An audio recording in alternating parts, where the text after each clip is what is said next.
So today Nvidia held their release conference at Gamescom 2018 where they talked about their Turing GPU and unveiled their next-gen 20 series RTX cards. Lots of jokes were had by Jensen, but also lots of information about specifications of their cores released too. With these cards, they have finally dropped the blower-style coolers and gone for a more AIB partner-style cooler with two 13-blade fans and a vapor chamber-style heatsink.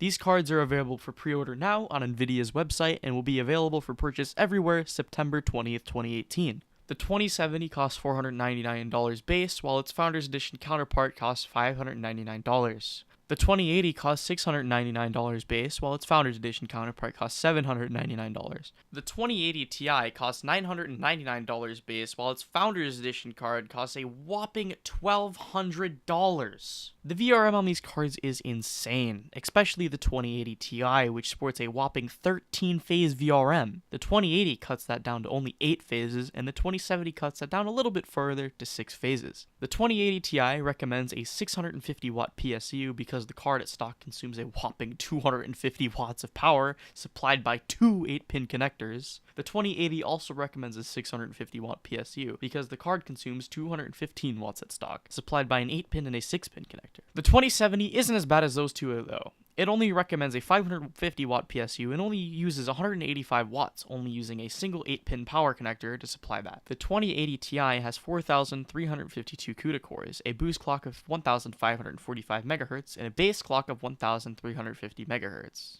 The 2080 has 2,944 CUDA cores, a boost clock of 1,710 MHz, and a base clock of 1,515 MHz. And the 2070 has 2,304 CUDA cores, a boost clock of 1,620 MHz, and a base clock of 1,410 MHz. The 2070 and 2080 both sport 8GB of GDDR6 VRAM, running at 14GB a second, running on a 256-bit memory bus with a total bandwidth of 448GB a second. The 2080 Ti bumps that up to 11GB of GDDR6 on a 352-bit bus, running on a total memory bandwidth of 616GB a second. It seems that only the 2080 and 2080 Ti support SLI, and they've dropped their old high bandwidth bridges for special RTX and V-Link bridges, presumably with a way higher bandwidth to support the amount of power these two cards can push. The cards all support DirectX 12, Vulkan, and OpenGL 4 and 5 APIs. They are DisplayPort 1.4 and HDMI 2.0B equipped,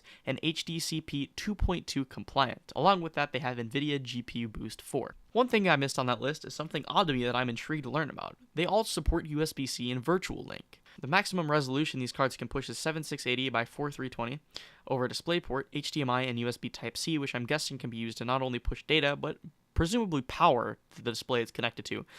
Can I charge my phone?